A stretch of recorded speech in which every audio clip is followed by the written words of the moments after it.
پالاوگه نفتی لدور پیشسازیا کاشی پیشی چند روزان حکومت بریار دا که هر همید نیاسایینه و مولت فرمینینن و دوید بهنه دا اخستن.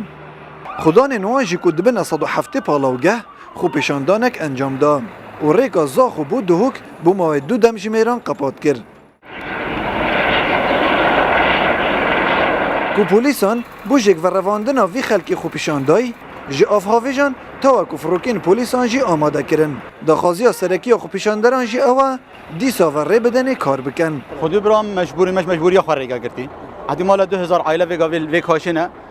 يعني بيش مرقنا شهيدا أرزو عيالا مليون عالمي اللي صارف كريش برشة أربيل وسليماني شولت كريش برشة فيري شول ناقد. يروكا خلقي ما الفيري خرفة بي هاتي فيري كون بي داخل وحمياء أو شنده كو ربدنا ما جواكي أربيل وسليماني أجر بريار عامة بريار بلابو أربيل وسليماني جبتها تنفيذ كني. تخانية كتجاوزت كي ورقة كهرباء رسمي كرتو الميديت من فوانينا ورقة كهرباء هاي مليون كدين ضريبة هر صالة مدين ورسميات بكيف أخو لاعبين متك.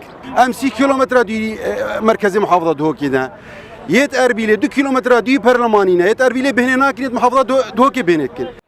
بهانا حکومته نبونا دستیریا فرمی و نبونا مرجن ساخلمی دیسانجی پیسکرنا جنگه هیا. لسر گوتنا خو پیشاندران سبارت ندا اخستنا پالاوگه سلیمانی و هولیر جی قای مقام قضا سیمیل دبیجید ام لنکخو دی یاسای بجه اینین دوباره رکب دینه و ام نشینوی دخازوانا بجه بینین چنکه همی پالاوگهت وانا نت یاسایینه هیچ دزدیدانک چلانه و بونه هات یدان اف اجراعات لو مایت هاتینه برگتن نخواست ما پشتی راپورت جنگه و ساخلمی گهشتینه ما و سردانت موقعی کلی کدیار بو اگر پیزبونا جنگه هلوه دور بشیوه که گشتی اف پالاوگه نه چونکه نبشیوه که رکوپه کن و یاسایی هاتینه دانان.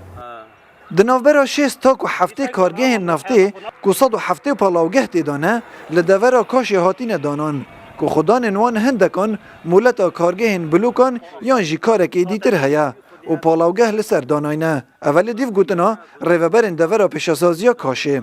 107 پالاوگه که حکومت بتومتا نیاسایی یا کارکرنا وان لویری دا اخستین خو پیشاندان خودان نوان تنی بوهندیه و یکسانی دنافبر آوانو پالاوگه هولیر و سلیمانی دا بهتا کرن. یوسف احمد روداو دورا مقبله.